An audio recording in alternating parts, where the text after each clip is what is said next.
श्री गणेशाय नमः। श्री जानकी वल्लभो विजयते। श्री रामचरितमानस द्वितीय सोपान अयोध्याकांड दोहा संख्या 100 के आगे।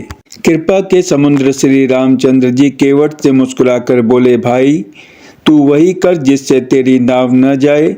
जल्दी पानी ला और पैर धो ले, देर हो रही है, पार उतार दे।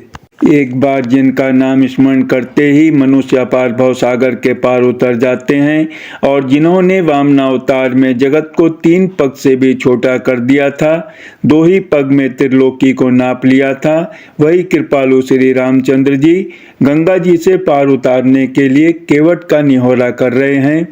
प्रभु के इन वचनों को सुनकर गंगा जी की बुद्धि मोह से खिंच गई थी कि ये साक्षात भगवान होकर भी पार उतारने के लिए केवट का निहोरा कैसे कर रहे हैं।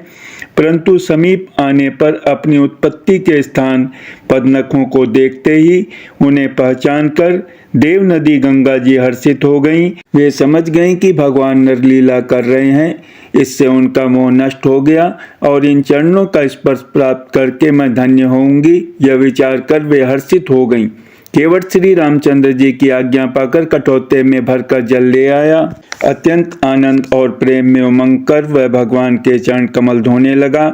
सब देवता फूल बरसाकर सिहाने लगे कि इसके समान पुण्य की राशि कोई नहीं है। चरणों को धोकर और सारे परिवार सहित स्वयं उस जल चरणोदक को पीकर पहले उस महान पुण्य के द्वारा अपने पितरों को भवसागर से पार कर फिर आनंद पूर्वक प्रभु श्री रामचंद्र को गंगा जी के पार ले गया। निषाद राज और लक्ष्मण जी सहित श्री सीता जी और श्री रामचंद्र जी नाव से उतरकर गंगा जी की रेत बालू में खड़े हो गए। तब केवट ने उतरकर दंडवत की। उसको दंडवत करते देखकर प्रभु को संकोच हुआ कि इसको कुछ दिया नहीं। पति के हृदय की जानने वाली सीता जी ने आनंद भरे मन से अपनी रत्न जटित अंगूठी उंगली से उतारी। कृपालु श्री रामचंद्र जी ने केवट से कहा, नाव की उतराई लो। केवट ने व्याकुल होकर चरण पकड़ लिए। उसने कहा, हे नाथ, आज मैंने क्या नहीं पाया। मेरे दोष, दुख और दरिद्रता की आग आज बुझ गई है। मैंने बहुत समय तक मजदूरी की, विधाता ने आज बहुत अच्छी भरपूर मजदूरी दे दी। हे नाथ, हे दीनदयाल, आपकी कृपा से अब मुझे कुछ नहीं चाहिए। लौटती बार आप मुझे जो कुछ देंगे वह प्रसाद मैं सिर चढ़ा कर लूंगा। प्रभु श्री राम जी, लक्ष्मण जी और सीता जी ने बहुत आग्रह या यत्न किया पर केवट कुछ नहीं लेता। तब करुणा के धाम भगवान श्री रामचंद्र जी ने निर्मल भक्ति का वरदान देकर उसे विदा किया। फिर रघुकुल के स्वामी श्री रामचंद्र जी ने स्नान करके पार्थिव पूजा की और शिव जी को सिर नवाया। सीता जी ने हाथ जोड़कर गंगा जी से कहा, हे माता, मेरा मनोरथ पूरा कीजिएगा जिससे मैं पति और देवर के साथ कुशल पूर्वक लौट आकर तुम्हारी पूजा करूं। सीता जी की प्रेम रस में सनी हुई विनती सुनकर तब गंगा जी के निर्मल जल में से श्रेष्ठ वाणी हुई, हे रघुवीर की प्रियतमा जानकी, सुनो, तुम्हारा प्रभाव जगत में किसे नहीं मालूम है। तुम्हारे कृपा दृष्टि से देखते ही लोग लोकपाल हो जाते हैं। सब सिद्धियां हाथ जोड़े तुम्हारी सेवा करती हैं। तुमने जो मुझको बड़ी विनती सुनाई, यह तो मुझ पर कृपा की और मुझे बढ़ाई दी है।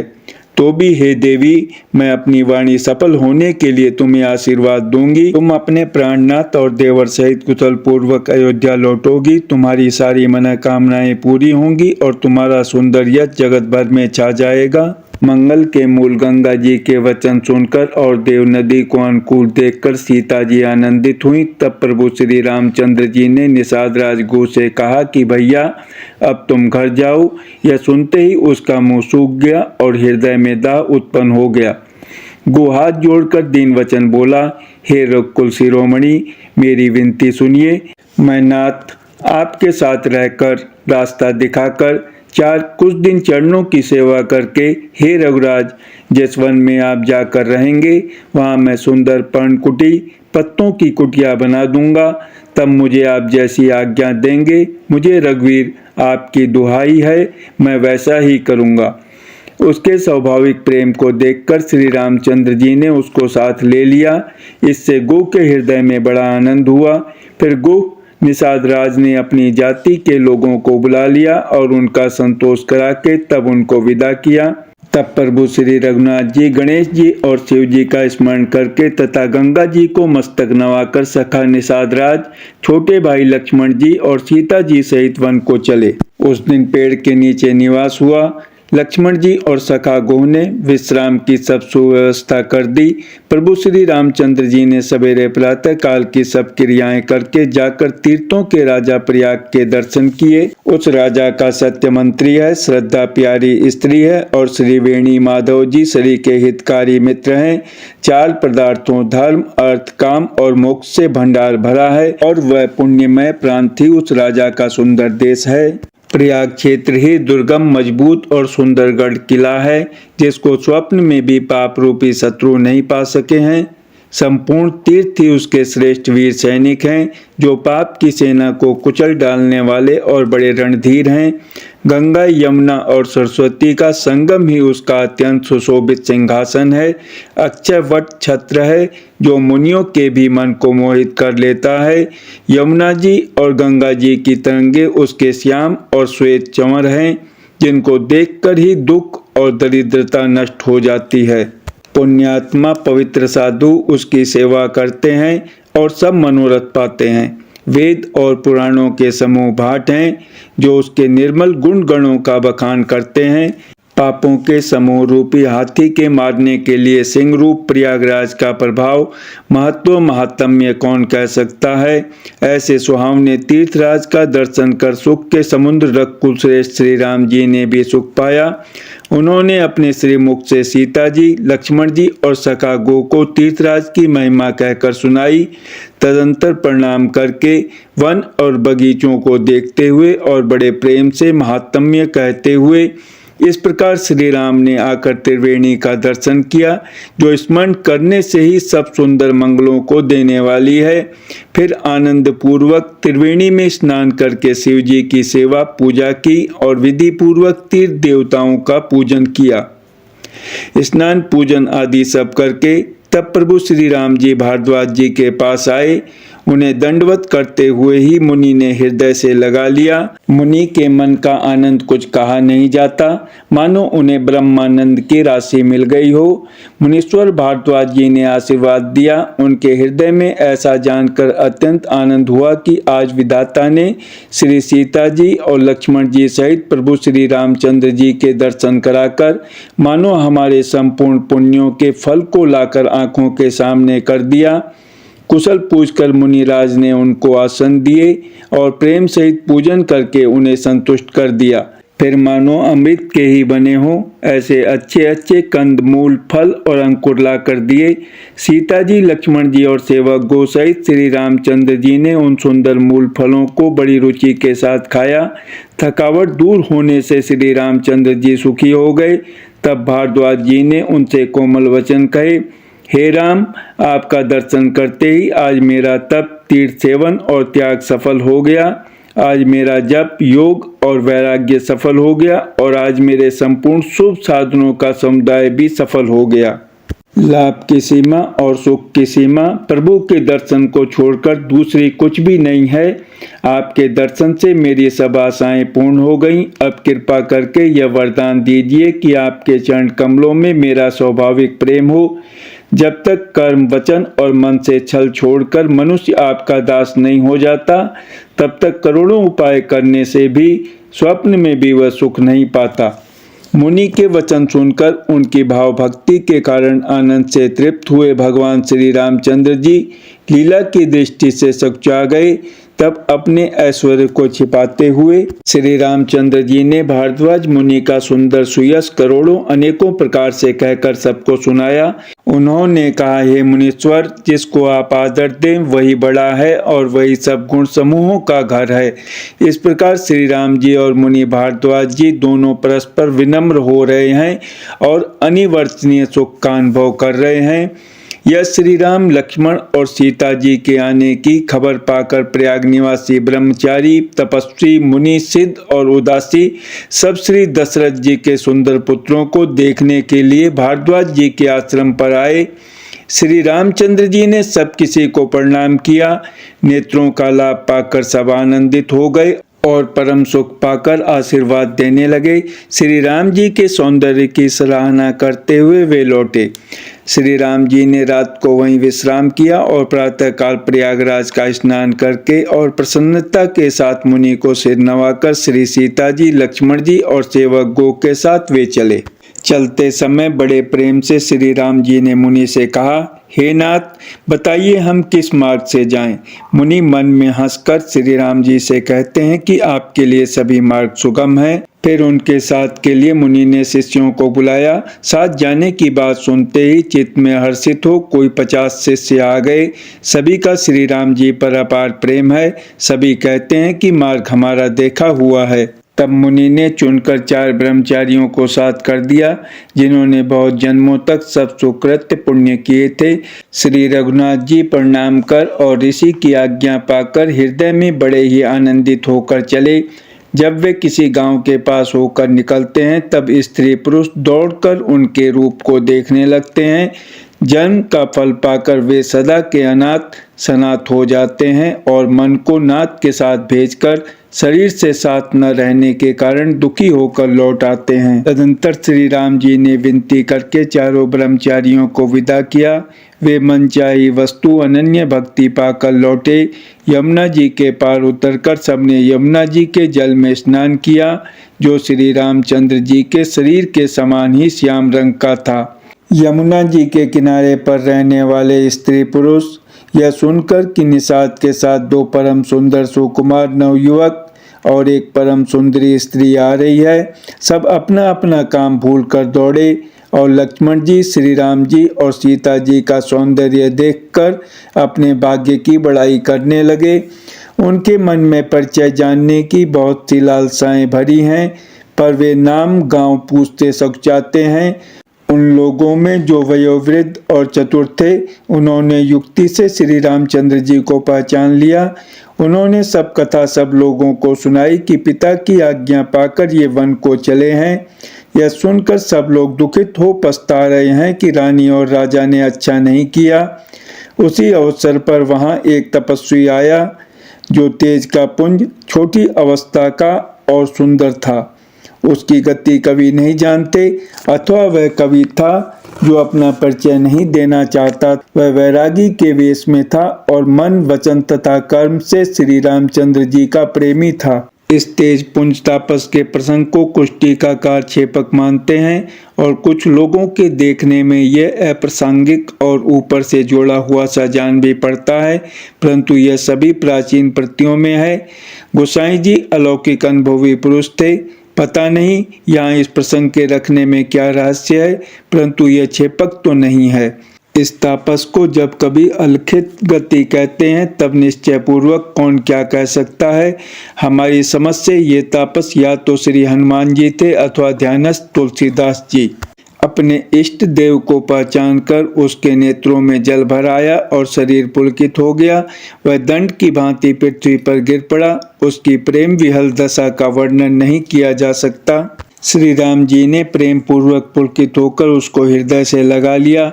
उसे इतना आनंद हुआ मानो कोई महादरिद्री मनुष्य पारस पा गया हो। सब कोई देखने वाले कहने लगे कि मानो प्रेम और परमार्थ परम तत्व दोनों शरीर धारण करके मिल रहे हैं।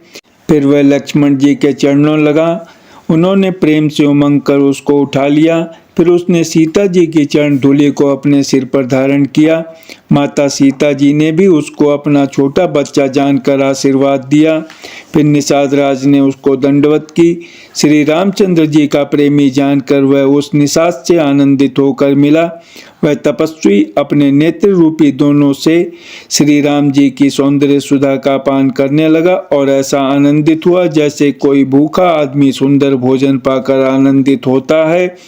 इधर गांव की स्त्रियां कह रही हैं, हे सखी, कहो तो वे माता पिता कैसे हैं जिन्होंने ऐसे सुंदर सुकुमार बालकों को वन में भेज दिया है। श्री राम जी, लक्ष्मण जी और सीता जी के रूप को देखकर सब स्त्री पुरुष स्नेह से व्याकुल हो जाते हैं। तब श्री रामचंद्र जी ने सखा गो को अनेकों तरह से घर लौट जाने के लिए समझाया। श्री रामचंद्र जी की आज्ञा को सिर चढ़ाकर उसने अपने घर को गमन किया। फिर सीता जी, श्री राम जी और लक्ष्मण जी ने हाथ जोड़कर यमुना जी को पुनः प्रणाम किया और सूर्य कन्या यमुना जी की बड़ाई करते हुए सीता जी सहित दोनों भाई प्रसन्नता पूर्वक आगे चले। रास्ते में जाते हुए उन्हें अनेकों यात्री मिलते हैं। वे दोनों भाइयों को देखकर उनसे प्रेम पूर्वक कहते हैं कि तुम्हारे सब अंगों में राज चिन्ह देखकर हमारे हृदय में बड़ा सोच होता है। ऐसे राज चिन्हों के होते हुए भी तुम लोग रास्ते में पैदल ही चल रहे हो, इससे हमारी समझ में आता है कि ज्योतिष शास्त्र झूठा ही है। भारी जंगल और बड़े बड़े पहाड़ों का दुर्गम रास्ता है, जिस पर तुम्हारे साथ सुकुमारी स्त्री है। हाथी और सिंहों से भरा यह भयानक वन देखा तक नहीं जाता। यदि आज्ञा हो तो हम साथ चलें। आप जहाँ तक जाएंगे वहाँ तक पहुँचाकर फिर आपको प्रणाम करके हम लौट आवेंगे। इस प्रकार वे यात्री प्रेमवश पुलकित शरीर हो और नेत्रों में प्रेमाश्रुओं का जल भरकर पूछते हैं, किंतु कृपा के समुद्र श्री रामचंद्र जी कोमल विनय युक्त वचन कहकर उन्हें लौटा देते हैं। जो गांव और पूर्वी रास्ते में बसे हैं, नागों और देवताओं के नगर उनको देखकर प्रशंसा पूर्वक ईर्ष्या करते और ललचाते हुए कहते हैं कि किस पुण्यवान ने किस शुभ घड़ी में इनको बसाया था, जो आज ये इतने धन्य और पुण्यमय तथा परम सुंदर हो रहे हैं। जहाँ जहाँ श्री रामचंद्र जी के चरण चले जाते हैं, उनके समान इंद्र की पुरी अमरावती भी नहीं है। रास्ते के समीप बसने वाले भी बड़े पुण्यात्मा हैं। स्वर्ग में रहने वाले देवता भी उनकी सराहना करते हैं। जो नेत्र भरकर सीता जी और लक्ष्मण जी सहित घनश्याम श्री राम जी के दर्शन करते हैं, जिन तालाबों और नदियों में श्री राम जी स्नान कर लेते हैं, देव सरोवर और देव नदियाँ भी उनकी बड़ाई करती हैं। जिस वृक्ष के नीचे प्रभु जा बैठते हैं, कल्प वृक्ष भी उसकी बड़ाई करते हैं। श्री रामचंद्र जी के चरण कमलों की रज का स्पर्श करके पृथ्वी अपना बड़ा सौभाग्य मानती है। रास्ते में बादल छाया करते हैं और देवता फूल बरसाते और सिहाते हैं। पर्वत, वन और पशु पक्षियों को देखते हुए श्री राम जी रास्ते में चले जा रहे हैं। सीता जी और लक्ष्मण जी सहित श्री रघुनाथ जी जब किसी गांव के पास जा निकलते हैं, तब उनका आना सुनते ही बालक, बूढ़े, स्त्री, पुरुष सब अपने अपने घर और कामकाज को भूलकर तुरंत उन्हें देखने के लिए चल देते हैं। श्री राम, लक्ष्मण और सीता जी का रूप देखकर नेत्रों का परम फल पाकर वे सुखी होते हैं। दोनों भाइयों को देखकर सब प्रेमानंद में मग्न हो गए। उनके नेत्रों में जल भर आया और शरीर पुलकित हो गए। उनकी दशा वर्णन नहीं की जाती, मानो दरिद्रों ने चिंतामणि की ढेरी पाली हो। वे एक एक को पुकार कर सीख देते हैं कि इसी क्षण नेत्रों का लाभ ले लो। कोई श्री रामचंद्र जी को देखकर ऐसे अनुराग में भर गए हैं कि वे उन्हें देखते हुए उनके साथ लगे चले जा रहे हैं। कोई नेत्र मार्ग से उनकी छवि को हृदय में लाकर शरीर, मन और श्रेष्ठ वाणी से शिथिल हो जाते हैं, अर्थात उनके शरीर, मन और वाणी का व्यवहार बंद हो जाता है। कोई बड़की सुंदर छाया देखकर वहाँ नरम घास और पत्ते बिछाकर कहते हैं कि क्षण भर यहाँ बैठकर थकावट मिटा लीजिए, फिर चाहे अभी चले जाइएगा, चाहे सवेरे। कोई घड़ा भरकर पानी ले आते हैं और कोमल वाणी से कहते हैं, नाथ आचमन तो कर लीजिए। उनके प्यारे वचन सुनकर और उनका अत्यंत प्रेम देखकर दयालु और परम सुशील श्री रामचंद्र जी ने मन में सीता जी को थकी हुई जानकर घड़ी भर बड़की छाया में विश्राम किया। स्त्री पुरुष आनंदित होकर शोभा देखते हैं। अनुपम रूप ने उनके नेत्र और मनों को लुभा लिया है। सब लोग टकटकी लगाए श्री रामचंद्र जी के मुखचंद्र को चकोर की तरह तन्मय होकर देखते हुए चारों ओर सुशोभित हो रहे हैं। श्री राम जी का नवीन तमाल वृक्ष के रंग का श्याम शरीर अत्यंत शोभा दे रहा है, जिसे देखते ही करोड़ों कामदेवों के मन मोहित हो जाते हैं। बिजली के से रंग के लक्ष्मण जी बहुत ही भले मालूम होते हैं। वे नख से शिखा तक सुंदर हैं और मन को बहुत भाते हैं। दोनों मुनियों के वलकल आदि वस्त्र पहने हैं और कमर में तरकस कसे हुए हैं। कमल के समान हाथों में धनुष बाण शोभित हो रहे हैं। उनके सिरों पर सुंदर जटाओं के मुकुट हैं। वक्ष स्थल, भुजा और नेत्र विशाल हैं। और शरद पूर्णिमा के चंद्रमा के समान सुंदर मुखों पर पसीने की बूंदों का समूह शोभित हो रहा है। उस मनोहर जोड़ी का वर्णन नहीं किया जा सकता, क्योंकि शोभा बहुत अधिक है और मेरी बुद्धि थोड़ी है। श्री राम, लक्ष्मण और सीता जी की सुंदरता को सब लोग मन, चित्त और बुद्धि तीनों को लगाकर देख रहे हैं। प्रेम के प्यासे वे गांवों के स्त्री पुरुष इनके सौंदर्य माधुर्य की छटा देखकर ऐसे थकित रह गए, जैसे दीपक को देखकर हिरनी और हिरन निस्तब्ध रह जाते हैं। गांवों की स्त्रियां सीता जी के पास जाती हैं, परंतु अत्यंत स्नेह के कारण पूछते सक जाती हैं। बार बार सब उनके पांव लगती हैं और सहज ही सीधे साधे कोमल वचन कहती हैं, हे राजकुमारी, हम विनती करती कुछ निवेदन करना चाहती हैं, परंतु स्त्री स्वभाव के कारण कुछ पूछते हुए डरती हैं। हे स्वामिनी, हमारी ढिठाई क्षमा कीजिएगा और हमको गंवारी जानकर बुरा न मानिएगा। ये दोनों राजकुमार स्वभाव से ही लावण्यमय परम सुंदर हैं। मरकतमणि पन्ने और स्वर्ण ने कांति इन्हीं से पाई है, अर्थात मरकतमणि में और स्वर्ण में जो हरित और स्वर्ण वर्ण की आभा है, वह इनकी हरताप नील और स्वर्ण कांति के एक कण के बराबर भी नहीं है। श्याम और गौर वर्ण है, सुंदर किशोर अवस्था है, दोनों ही परम सुंदर और शोभा के धाम है। शरद पूर्णिमा के चंद्रमा के समान इनके मुख और शरद ऋतु के कमल के समान इनके नेत्र हैं। मास पारायण 16वां विश्राम, नवाह पारायण 4था विश्राम। हे सुमुखी, कहो तो अपनी सुंदरता से करोड़ों कामदेवों को लजाने वाले ये तुम्हारे कौन हैं? उनकी ऐसी प्रेममयी सुंदर वाणी सुनकर सीता जी सकचा गईं और मन ही मन मुस्कुराईं। उत्तम गौर वर्ण वाली सीता जी उनको देखकर संकोचवश पृथ्वी की ओर देखती हैं। वे दोनों ओर के संकोच से सकचा रही हैं, अर्थात न बताने में ग्राम की स्त्रियों को दुख होने का संकोच है और बताने में लज्जा रूप संकोच।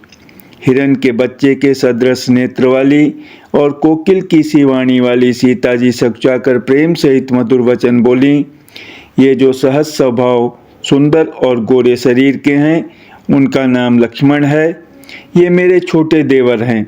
फिर सीता जी ने लज्जावश अपने चंद्रमुख को आंचल से ढककर और प्रियतम श्री राम जी की ओर निहार कर भौहें टेढ़ी करके, खंजन पक्षी के से सुंदर नेत्रों को तिरछा करके सीता जी ने इशारे से उन्हें कहा कि ये श्री रामचंद्र जी मेरे पति हैं। यह जानकर गांव की सब युवती स्त्रियां इस प्रकार आनंदित हुईं मानो कंगालों ने धन की राशियां लूट ली हों। वे अत्यंत प्रेम से सीता जी के पैरों पड़कर बहुत प्रकार से आशीष देती हैं, शुभकामना करती हैं कि जब तक शेष जी के सिर पर पृथ्वी रहे तब तक तुम सदा सुहागनी बनी रहो और पार्वती जी के समान अपने पति की प्यारी हो। हे देवी, हम पर कृपा न छोड़ना, बनाए रखना। हम बार बार हाथ जोड़कर विनती करती हैं, जिसमें आप फिर इसी रास्ते लौटें और हमें अपनी दासी जानकर दर्शन दें। सीता जी ने उन सबको प्रेम की प्यासी देखा और मधुर वचन कह कहकर उनका भली भांति संतोष किया, मानो चांदनी ने कुमुदनियों को खिलाकर पुष्ट कर दिया हो। उसी समय श्री रामचंद्र जी का रुख जानकर लक्ष्मण जी ने कोमल वाणी से लोगों से रास्ता पूछा। यह सुनते ही स्त्री पुरुष दुखी हो गए, उनके शरीर पुलकित हो गए और नेत्रों में वियोग की संभावना से प्रेम का जल भर आया। उनका आनंद मिट गया और मन ऐसे उदास हो गए मानो विधाता दी हुई संपत्ति छीने लेता हो। कर्म की गति समझकर उन्होंने धैर्य धारण किया और अच्छी तरह निर्णय करके सुगम मार्ग बतला दिया। तब लक्ष्मण जी और जानकी जी सहित श्री रघुनाथ जी ने गमन किया और सब लोगों को प्रिय वचन कहकर लौटाया, किंतु उनके मनों को अपने साथ ही लगा लिया। लौटते हुए वे स्त्री पुरुष बहुत ही पछताते हैं और मन ही मन देव को दोष देते हैं। परस्पर बड़े ही विषाद के साथ कहते हैं कि विधाता के सभी काम उल्टे हैं। वह विधाता बिल्कुल निरंकुश, स्वतंत्र, निर्दय और निडर है, जिसने चंद्रमा को रोगी, घटने बढ़ने वाला और कलंकी बनाया, कल्प वृक्ष को पेड़ और समुद्र को खारा बनाया। उसी ने इन राजकुमारों को वन में भेजा है। जब विधाता ने इनको वनवास दिया है, तब उसने भोग विलास व्यर्थ ही बनाए। जब ये बिना जूते के नंगे ही पैरों रास्ते में चल रहे हैं, तब विधाता अनेकों वाहन सवारियां व्यर्थ ही रचे। जब ये कुश और पत्ते बिछाकर जमीन पर ही पड़ रहते हैं, तब विधाता सुंदर सेज पलंग और बिछोने किस लिए बनाता है। विधाता ने जब इनको बड़े बड़े पेड़ों के नीचे का निवास दिया, तब उज्जवल महलों को बना बना कर उसने व्यर्थ ही परिश्रम किया।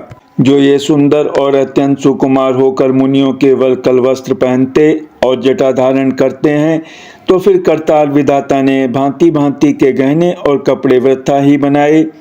जो ये कंद मूल फल खाते हैं, तो जगत में अमृत आदि भोजन व्यर्थ ही है। कोई एक कहते हैं ये स्वभाव से ही सुंदर हैं, इनका सौंदर्य माधुर्य नित्य और स्वाभाविक है, ये अपने आप प्रकट हुए हैं, ब्रह्मा के बनाए नहीं हैं। हमारे कानों नेत्रों और मन के द्वारा अनुभव में आने वाली विधाता की करनी को जहाँ तक वेदों ने वर्णन करके कहा है, वहाँ तक 14 लोकों में ढूंढ देखो, ऐसे पुरुष और ऐसी स्त्रियां कहाँ हैं? कहीं भी नहीं है। इसी से सिद्ध है कि ये विधाता के 14 लोकों से अलग हैं और अपनी महिमा से ही आप निर्मित हुए हैं। इन्हें देखकर विधाता का मन अनुरुक्त मुग्ध हो गया। तब वह भी इन्हीं की उपमा के योग्य दूसरे स्त्री पुरुष बनाने लगा। उसने बहुत परिश्रम किया, परंतु कोई उसकी अटकल में ही नहीं आए, पूरे नहीं उतरे। इसी ईर्ष्या के मारे उसने इनको जंगल में लाकर छिपा दिया है। कोई एक कहते हैं हम बहुत नहीं जानते, हाँ अपने को परम धन्य अवश्य मानते हैं जो इनके दर्शन कर रहे हैं, और हमारी समझ में वे भी बड़े पुण्यवान हैं जिन्होंने इनको देखा है, जो देख रहे हैं और जो देखेंगे। इस प्रकार प्रिय वचन कह कहकर सब नेत्रों में प्रेमाश्रुओं का जल भर लेते हैं और कहते हैं कि यह अत्यंत सुकुमार शरीर वाले दुर्गम कठिन मार्ग में कैसे चलेंगे। स्त्रियां स्नेहवश विकल हो जाती हैं, मानो संध्या के समय चकवी भावी वियोग की पीड़ा से सो रही हों, दुखी हो रही हों। इनके चरण कमलों को कोमल तथा मार्ग को कठोर जानकर वे व्यथित हृदय से उत्तम वाणी कहती हैं। इनके कोमल और लाल लाल चरणों तलुओं को छूते ही पृथ्वी वैसे ही सकुचा जाती है जैसे हमारे हृदय सकुचा रहे हैं। जगदीश्वर ने यदि इन्हें वनवास ही दिया तो सारे रास्ते को पुष्पमय क्यों नहीं बना दिया। यदि ब्रह्मा से मांगे मिले तो हे सखी, हम तो उनसे मांगकर इन्हें अपनी आंखों में ही रखें। जो स्त्री पुरुष इस अवसर पर नहीं आए, वे श्री सीताराम जी को नहीं देख सके। उनके सौंदर्य को सुनकर वे व्याकुल होकर पूछते हैं कि भाई अब तक वे कहाँ तक गए होंगे। और जो समर्थ हैं वे दौड़ते हुए जाकर उनके दर्शन कर लेते हैं और जन्म का परम फल पाकर विशेष आनंदित होकर लौटते हैं। गर्भवती प्रसूता आदि अबला स्त्रियां, बच्चे और बूढ़े दर्शन न पाने से हाथ मलते और पछताते हैं। इस प्रकार जहाँ जहाँ श्री रामचंद्र जी जाते हैं वहाँ वहाँ लोग प्रेम के वश में हो जाते हैं। सूर्य कुल रूपी कुमुदनी को प्रफुल्लित करने वाले चंद्रमा स्वरूप श्री रामचंद्र जी के दर्शन कर गांव गांव में ऐसा ही आनंद हो रहा है। जो लोग वनवास दिए जाने का कुछ भी समाचार सुन पाते हैं, वे राजा रानी दशरथ कैकेयी को दोष लगाते हैं। कोई एक कहते हैं कि राजा बहुत ही अच्छे हैं जिन्होंने हमें अपने नेत्रों का लाभ दिया। स्त्री पुरुष सभी आपस में सीधी स्नेह भरी सुंदर बातें कह रहे हैं। कहते हैं वे माता पिता धन्य हैं जिन्होंने इन्हें जन्म दिया, वे नगर धन्य है जहाँ से ये आए हैं, वह देश पर्वत वन और गांव धन्य है, और वही स्थान धन्य है जहाँ जहाँ ये जाते हैं। ब्रह्मा ने उसी को रचकर सुख पाया है जिसके श्री रामचंद्र जी सब प्रकार से स्नेही हैं। पथिक रूप श्री राम लक्ष्मण की सुंदर कथा सारे रास्ते और जंगल में छा गई है। रघुकुल रूपी कमल के खिलाने वाले सूर्य श्री रामचंद्र जी इस प्रकार मार्ग के लोगों को सुख देते हुए सीता जी और लक्ष्मण जी सहित वन को देखते हुए चले जा रहे हैं। आगे श्री राम जी हैं, पीछे लक्ष्मण जी सुशोभित हैं। तपस्वियों के वेश बनाए दोनों बड़ी ही शोभा पा रहे हैं। दोनों के बीच में सीता जी कैसी सुशोभित हो रही हैं जैसे ब्रह्म और जीव के बीच में माया। फिर जैसी छवि मेरे मन में बस रही है उसको कहता हूँ, मानो वसंत ऋतु और कामदेव के बीच में रति कामदेव की स्त्री शोभित हो। फिर अपने हृदय में खोज कर उपमा कहता हूँ कि मानो बुध चंद्रमा के पुत्र और चंद्रमा के बीच में रोहिणी चंद्रमा की स्त्री सो रही हो। प्रभु श्री रामचंद्र जी के जमीन पर अंकित होने वाले दोनों चरण चिन्हों के बीच बीच में पैर रखती हुई सीता जी कहीं भगवान के चरण चिन्हों पर पैर न टिक जाए, इस बात से डरती हुई मार्ग में चल रही हैं। और लक्ष्मण जी मर्यादा की रक्षा के लिए सीता जी और श्री रामचंद्र जी दोनों के चरण चिन्हों को बचाते हुए उन्हें दाहिने रखकर रास्ता चल रहे हैं। श्री राम जी लक्ष्मण जी और सीता जी की सुंदर प्रीति वाणी का विषय नहीं है, अर्थात अनिवर्तनीय है, अतः वह कैसे कही जा सकती है। पक्षी और पशु भी उस छवि को देखकर प्रेमानंद में मग्न हो जाते हैं। पथिक रूप श्री रामचंद्र जी ने उनके भी चित्त चुरा लिए हैं। प्यारे पथिक सीता जी सहित दोनों भाइयों को जिन जिन लोगों ने देखा, उन्होंने भव का अगम मार्ग, जन्म मृत्यु रूपी संसार में भटकने का भयानक मार्ग बिना ही परिश्रम आनंद के साथ तय कर लिया, अर्थात वे आवागमन के चक्र से सहज ही छूटकर मुक्त हो गए। आज भी जिसके हृदय में स्वप्न में भी कभी लक्ष्मण सीता राम तीनों बटोही आ बसें, तो वह भी श्री राम जी के परम धाम के उस मार्ग को पा जाएगा जिस मार्ग को कभी कोई बिरले ही मुनि पाते हैं। तब श्री रामचंद्र जी सीता जी को थकी हुई जानकर और समीप ही एक बड़ का वृक्ष और ठंडा पानी देखकर उस दिन वहीं ठहर गए। कंद मूल फल खाकर रात भर वहां रहकर प्रातःकाल स्नान करके श्री रघुनाथ जी आगे चले। सुंदर वन, तालाब और पर्वत देखते हुए प्रभु श्री रामचंद्र जी वाल्मीकि जी के आश्रम में आए। श्री रामचंद्र जी ने देखा कि मुनि का निवास स्थान बहुत सुंदर है, जहाँ सुंदर पर्वत, वन और पवित्र जल है। सरोवरों में कमल और वनों में वृक्ष फूल रहे हैं और मकरंद रस में मस्त हुए भौरे सुंदर गुंजार कर रहे हैं। बहुत से पक्षी और पशु कोलाहल कर रहे हैं और वैर से रहित होकर प्रसन्न मन से विचर रहे हैं। पवित्र और सुंदर आश्रम को देखकर कमल नयन श्री रामचंद्र जी हर्षित हुए।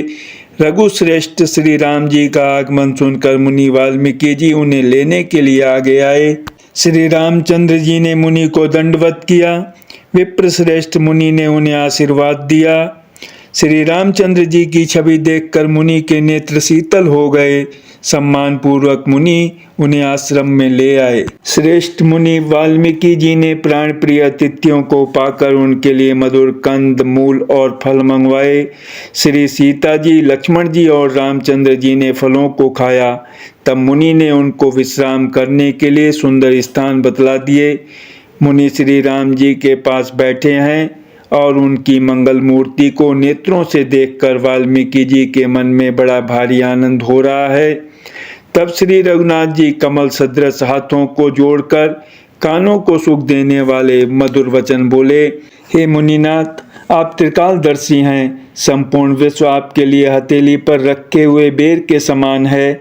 प्रभु श्री रामचंद्र जी ने ऐसा कहकर फिर जिस जिस प्रकार से रानी कैकेयी ने वनवास दिया वह सब कथा विस्तार से सुनाई और कहा, हे प्रभु, पिता की आज्ञा का पालन, माता का हित और भरत जैसे स्नेही एवं धर्मात्मा भाई का राजा होना और फिर मुझे आपके दर्शन होना, यह सब मेरे पुण्यों का प्रभाव है।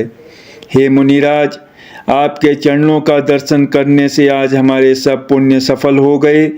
हमें सारे पुण्यों का फल मिल गया।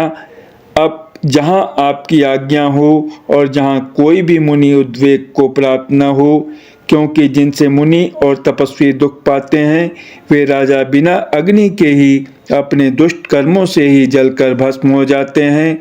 ब्राह्मणों का संतोष सब मंगलों की जड़ है और भूदेव ब्राह्मणों का क्रोध करोड़ों कुलों को भस्म कर देता है।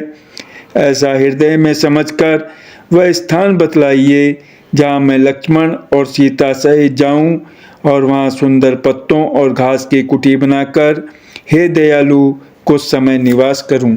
श्री राम जी की सहज ही सरल वाणी सुनकर ज्ञानी मुनि वाल्मीकि बोले, धन्य धन्य हे रघुकुल के ध्वजा स्वरूप, आप ऐसा क्यों न कहेंगे।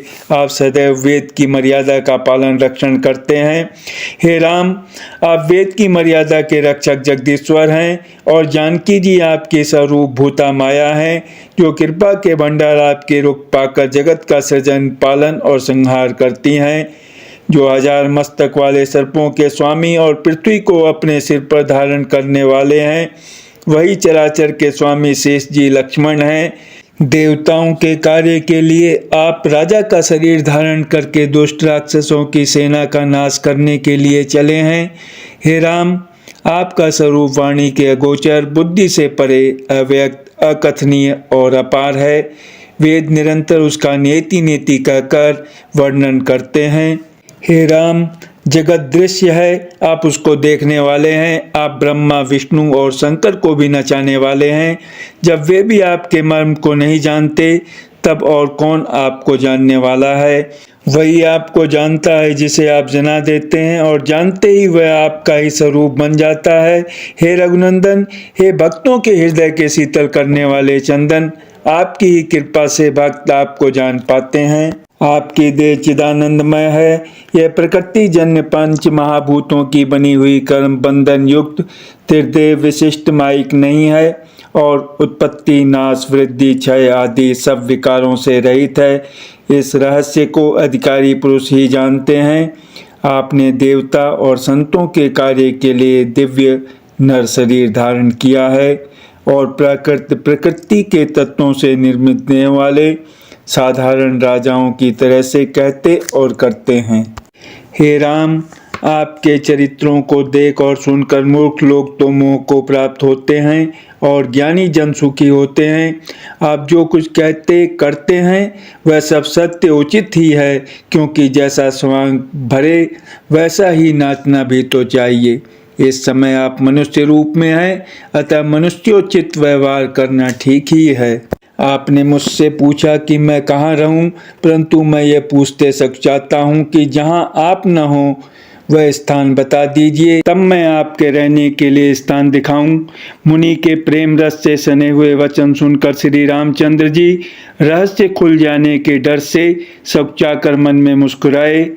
वाल्मीकि जी हंसकर फिर अमृत रस में डुबोई हुई मीठी वाणी बोले, हे राम जी, सुनिए, अब मैं वे स्थान बताता हूँ जहाँ आप सीता जी और लक्ष्मण जी समेत निवास करिए, जिनके कान समुद्र की भांति आपकी सुंदर कथा रूपी अनेकों सुंदर नदियों से निरंतर भरते रहते हैं, परंतु कभी पूरे तृप्त नहीं होते। उनके हृदय आपके लिए सुंदर घर हैं, और जिन्होंने अपने नेत्रों को चातक बना रखा है, जो आपके दर्शन रूपी मेघ के लिए सदा ललायित रहते हैं, तथा जो भारी भारी नदियों, समुद्रों और झीलों का निरादर करते हैं, और आपके सौंदर्य रूपी मेघ के एक बूंद जल से सुखी हो जाते हैं, अर्थात आपके दिव्य सच्चिदानंदमय स्वरूप के किसी एक अंग की जरा सी भी झांकी के सामने स्थूल, सूक्ष्म और कारण तीनों जगत के अर्थात पृथ्वी, स्वर्ग और ब्रह्मलोक तक के सौंदर्य का तिरस्कार करते हैं। हे रघुनाथ जी, उन लोगों के हृदय रूपी सुखदायी भवनों में आप भाई लक्ष्मण जी और सीता जी सहित निवास कीजिए। आपके यश रूपी निर्मल मान सरोवर में जिसकी जीभ हंसनी बनी हुई आपके गुण समूह रूपी मोतियों को चुगती रहती है, हे राम जी, आप उसके हृदय में बसिए। जिसकी नासिका प्रभु आपके पवित्र और सुगंधित पुष्प आदि सुंदर प्रसाद को नित्य आदर के साथ ग्रहण करती सूंघती है, और जो आपको अर्पण करके भोजन करते हैं और आपके प्रसाद रूप ही वस्त्राभूषण धारण करते हैं, जिनके मस्तक देवता, गुरु और ब्राह्मणों को देखकर बड़ी नम्रता के साथ प्रेम सहित झुक जाते हैं, जिनके हाथ नित्य श्री रामचंद्र जी आपके चरणों की पूजा करते हैं, और जिनके हृदय में श्री रामचंद्र जी आपका ये भरोसा है, दूसरा नहीं, तथा जिनके चरण श्री रामचंद्र जी आपके तीर्थों में चलकर जाते हैं, हे राम जी, आप उनके मन में निवास कीजिए, जो नित्य आपके राम नाम रूप मंत्रराज को जपते हैं और परिवार परिकर सहित आपकी पूजा करते हैं, जो अनेकों प्रकार से तर्पण और हवन करते हैं, तथा ब्राह्मणों को भोजन कराकर बहुत दान देते हैं, तथा जो गुरु को हृदय में आपसे भी अधिक बड़ा जानकर सर्वभाव से सम्मान करके उनकी सेवा करते हैं, और ये सब कर्म करके सबका एकमात्र यही फल मांगते हैं कि श्री रामचंद्र जी के चरणों में हमारी प्रीति हो। उन लोगों के मन रूपी मंदिरों में सीता जी और रघुकुल को आनंदित करने वाले आप दोनों बसिए, जिनके न तो काम, क्रोध, मद, अभिमान और मोह है, न लोभ है, न क्षोभ है, न राग है, न द्वेष है, और न कपट, दंभ और माया ही है। हे रघुराज, आप उनके हृदय में निवास कीजिए जो सबके प्रिय और सबका हित करने वाले हैं, जिन्हें दुख और सुख तथा प्रशंसा, बड़ाई और गाली निंदा समान है, जो विचार कर सत्य और प्रिय वचन बोलते हैं तथा जो जागते सोते आपकी ही शरण हैं और आपको छोड़कर जिनके दूसरी कोई गति आश्रय नहीं है। हे राम जी, आप उनके मन में बसिए जो पराई स्त्री को जन्म देने वाली माता के समान जानते हैं और पराया धन जिन्हें विष से भी भारी विष है, जो दूसरे की संपत्ति देखकर हर्षित होते हैं और दूसरे की विपत्ति देखकर विशेष रूप से दुखी होते हैं। और हे राम जी, जिन्हें आप प्राणों के समान प्यारे हैं, उनके मन आपके रहने योग्य शुभ भवन है।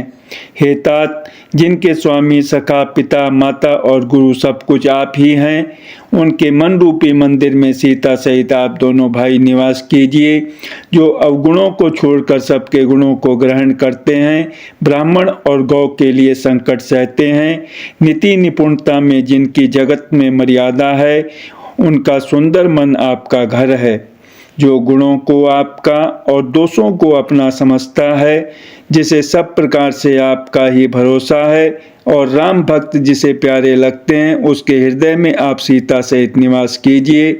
जाति पाति, धन, धर्म, बड़ाई, प्यारा परिवार और सुख देने वाला घर सबको छोड़कर जो केवल आपको ही हृदय में धारण किए रहता है, हे रघुनाथ जी, आप उसके हृदय में रहिए। स्वर्ग, नरक और मोक्ष जिसकी दृष्टि में समान है, क्योंकि वह जहाँ तहाँ सब जगह केवल धनुष बाण धारण किए आपको ही देखता है और जो कर्म से, वचन से और मन से आपका दास है, हे राम जी, आप उसके हृदय में डेरा कीजिए। जिसको कभी कुछ भी नहीं चाहिए और जिसका आपसे स्वाभाविक प्रेम है, आप उसके मन में निरंतर निवास कीजिए, वह आपका अपना घर है। इस प्रकार मुनि श्रेष्ठ वाल्मीकि जी ने श्री रामचंद्र जी को घर दिखाए। उनके प्रेम पूर्ण वचन श्री राम जी के मन को अच्छे लगे। फिर मुनि ने कहा, हे सूर्यकुल के स्वामी, सुनिए, अब मैं इस समय के लिए सुखदायक आश्रम कहता हूँ, निवास स्थान बतलाता हूँ। आप चित्रकूट पर्वत पर निवास कीजिए, वहाँ आपके लिए सब प्रकार की सुविधा है। सुहावना पर्वत है और सुंदर वन है। वह हाथी, सिंह, हिरन और पक्षियों का विहार स्थल है। वहाँ पवित्र नदी है जिसकी पुराणों ने प्रशंसा की है और जिसको अत्रि ऋषि की पत्नी अनुसुईया जी अपने तपोबल से लाई थीं। वह गंगा जी की धारा है, उसका मंदाकिनी नाम है। वह सब पाप रूपी बालकों को खा डालने के लिए डाकिनी डाइन रूप है। अत्रि आदि बहुत से श्रेष्ठ मुनि वहाँ निवास करते हैं, जो योग, जप और तप करते हुए शरीर को कसते हैं। हे राम जी, चलिए सबके परिश्रम को सफल कीजिए और पर्वत श्रेष्ठ चित्रकूट को भी गौरव दीजिए। महामुनि वाल्मीकि जी ने चित्रकूट की अपरिमित महिमा बखान कर कही। तब सीता जी सहित दोनों भाइयों ने आकर श्रेष्ठ नदी मंदाकिनी में स्नान किया। श्री रामचंद्र जी ने कहा, लक्ष्मण, बड़ा अच्छा घाट है, अब यहीं कहीं ठहरने की व्यवस्था करो। तब लक्ष्मण जी ने पायस्विनी नदी के उत्तर के ऊंचे किनारे को देखा और कहा कि इसके चारों ओर धनुष के जैसा एक नाला फिरा हुआ है। नदी मंदाकिनी उस धनुष की प्रत्यंचा डोरी है और सम, दम, दान, बाण है। कलयुग के समस्त पाप उसके अनेकों हिंसक पशु रूप निशाने हैं। चित्रकूट ही मानो अचल शिकारी है, जिसका निशाना कभी चूकता नहीं और जो सामने से मारता है। ऐसा कहकर लक्ष्मण जी ने स्थान दिखलाया। स्थान को देखकर श्री रामचंद्र जी ने सुख पाया। जब देवताओं ने जाना कि श्री रामचंद्र जी का मन यहाँ रम गया, तब वे देवताओं के प्रधान थवई मकान बनाने वाले विश्वकर्मा को साथ लेकर चले। सब देवता कोल भीलों के वेश में आए और उन्होंने दिव्य पत्तों और घासों के सुंदर घर बना दिए। 2 ऐसी सुंदर कुटिया बनाई जिनका वर्णन नहीं हो सकता। उनमें एक बड़ी सुंदर छोटी सी थी और दूसरी बड़ी थी। लक्ष्मण जी और जानकी जी सहित प्रभु श्री रामचंद्र जी सुंदर घास पत्तों के घर में शोभायमान हैं, मानो कामदेव मुनि का वेश धारण करके पत्नी रति और वसंत ऋतु के साथ सुशोभित हों। मास पारायण 17वां विश्राम।